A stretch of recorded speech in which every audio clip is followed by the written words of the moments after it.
ماں کا حق حسن اخلاق میں باپ سے 3 گنا زیادہ. یہ کس نے بتایا؟ محمد صلی اللہ علیہ وسلم نے. ماؤں پر سب سے بڑا احسان کس کا ہے؟ نبی کا.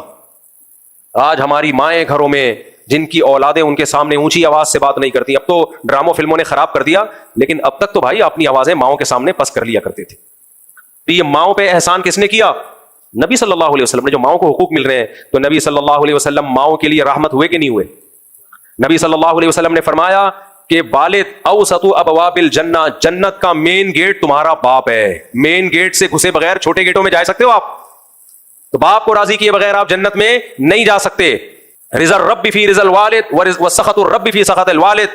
جس نے خدا کو خوش کرنا ہے وہ باپ کو خوش رکھے, جس نے اللہ کو ناراض کرنا ہے وہ باپ کو ناراض کر دے. مسلم سوسائٹی میں ماں باپ کا ہمیشہ سے احترام رہا ہے. میرے پاس جب لوگ آتے ہیں نا, میری ماں کے لیے دعا کریں, بیمار ہے, جو جس طرح وہ تڑپ رہے ہوتے ہیں, مجھے بڑا اچھا لگتا ہے. یار اس کی ماں اس کے کسی کام کی نہیں ہے, بوڑھی ہو گئی, خدمت ہی کرنی ہے نا, اس نے زندہ رہ گئی, پھر بھی چاہ رہا ہے کہ نہ جائے دنیا سے. غیر مسلموں میں کچھ تھوڑا سا رہ گیا یہ سیٹ اپ, باقی سب ختم. گورا نہیں روتا اس طریقے سے, بہت کم ہے ان میں جو ایسے روتے ہیں. تو 3 دنوں بعد لاشیں نکل رہی ہوتی ہیں وہ. اب تو ہمارے لبرل لوگوں نے جا کے نا ان کے اولڈ ہاؤس کو بھی پروموٹ کرنا شروع کر دیا, کیونکہ ان کی زندگی میں ان کی زندگی میں کوئی فرق رہا نہیں ہے. تو کہتے ہیں مولوی لوگ بھی وجہ اولڈ ہاؤس کا مذاق اڑاتے ہیں, اتنا اچھا تو ہے, بوڑھے باپ جا کے وہاں کیرم بورڈ کھیلتا ہے, اور یہ زبردست گھر میں تو یہ سب چیزیں میسر نہیں ہوتی. ایک بدترین چیز کو کتنا خوبصورت لیبل لگا کے تم نے پروموٹ کیا. بھائی بوڑھے ماں باپ اپنے پاس رکھنے کی چیز ہے, کیرم بورڈ وہیں لا کے دے دو اگر کیرم بورڈ کھیلنا ہے انہوں نے. ہمارے تو بوڑھے کیرم بورڈ بھی نہیں کھیلتے, تسبیح ہاتھ میں لے کے اللہ اللہ کر رہے ہوتے ہیں.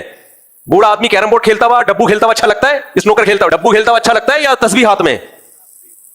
ہمارے بوڑھوں کے چہروں پہ جو داڑھی کی رونق ہے, یہ کس کی وجہ سے ہے؟ سید الانبیاء صلی اللہ علیہ وسلم کی وجہ سے. آپ باپ کے حق میں بھی رحمت للعالمین ہوئے کہ نہیں ہوئے؟ بھائی کے حق میں رحمت للعالمین, بہنوں کے حق میں رحمت للعالمین, بیویوں کے حق میں. مسلمان اپنی بیوی کے حقوق خدا کی قسم پیغمبر کی تعلیمات کی وجہ سے ادا کرتا ہے.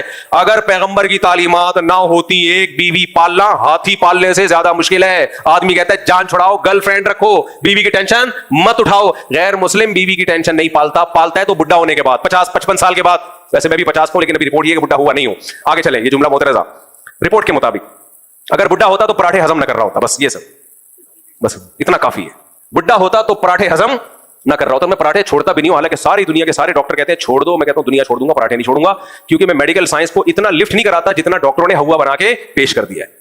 یہ تو آپ کو لے آئیں گے ڈائٹ پلان اور کیٹو ڈائٹ اور ٹوپی ڈراما, نارمل رہو جیسے ساری دنیا کھا پی رہی ہے. ڈاکٹروں کی ریسرچ کل چینج ہو گئی نا, مر جاؤ گے. اس لیے بڑے بزرگ کہتے ہیں کھاتا پیتا ہوا مرتا بھی اچھا لگتا ہے.